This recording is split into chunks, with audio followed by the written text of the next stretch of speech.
Mga katiil, ngayong udto dia ga prepare ta sa ato ang daladon nga sapatos ipanghatag nato dito nya sa ICB.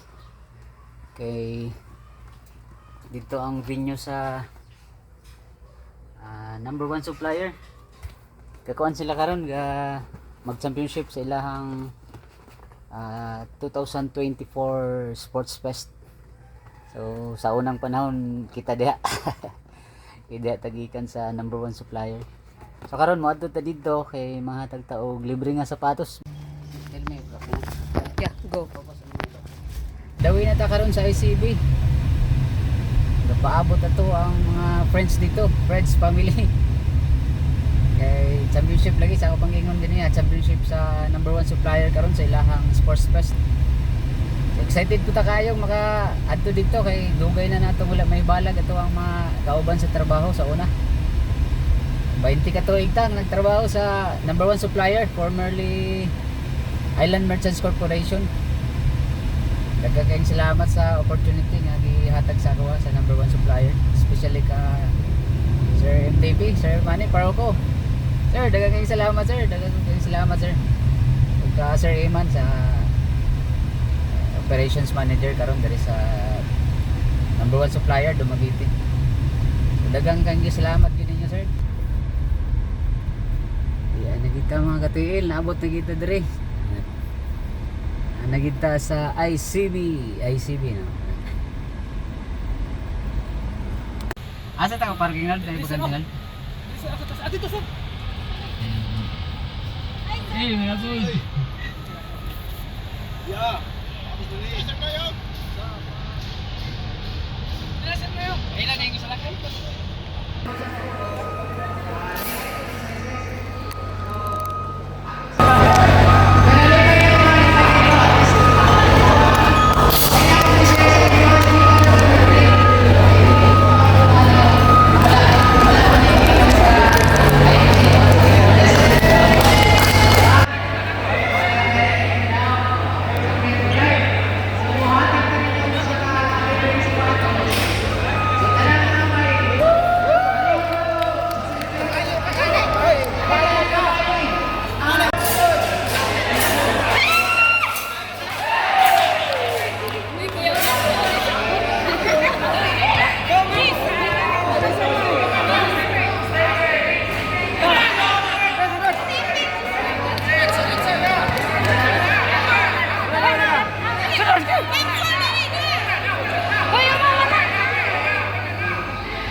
Diri sa ato ang half court shot sa mga laki.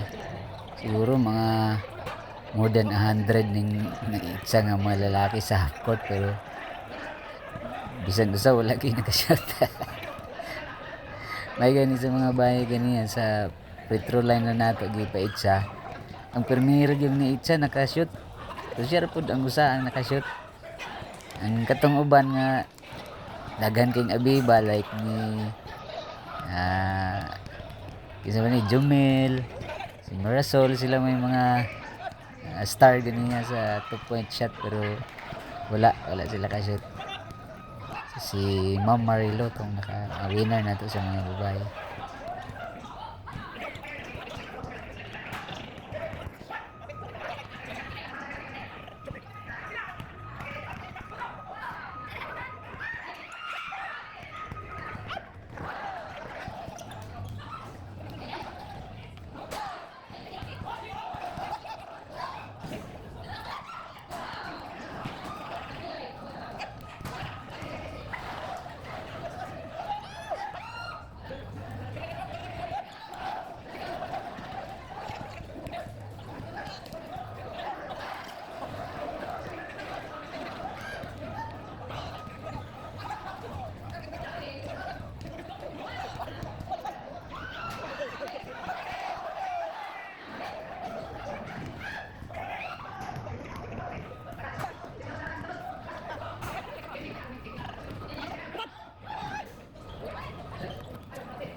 Pero diring dapita sa sinaris na ni Itza, ako nang fast forward ang video, pero slow motion na gyapon. Slow motion na gyapon ang lihok ni Naris. Tingala ko. What? Padayon ta sa half court shot nato sa mga laki. Bali wala gid nakashoot bisag usa sa almost 100 or more than 100 siguro ning mga laki nga ni Itza. So, ang gihimo na ito, ato ni siyang settle down sa 3-point line na lang. Then, luckily, murag 12 siguro to ang naka-shoot. Since tulo ka persa man ang ato ang ihatag nga libre sa mga laki, so ang 12 ato ning panaog sa tulo na lang. Si Mama Marilo ga sukod-sukod na sa iyang nakuha ka ganiya, kay siya ramang usa ang nakashoot lagi sa mga bayi.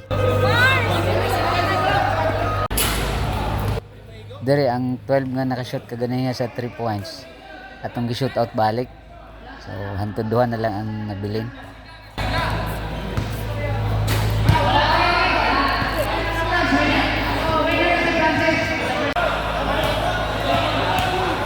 Nya ang duha ka ruwel ato na lang ning gidaog sa bato-bato pick, gailog sila sa tsinelas. So ang napildi atong atagan na lang og 300. Kuha sapatos ha!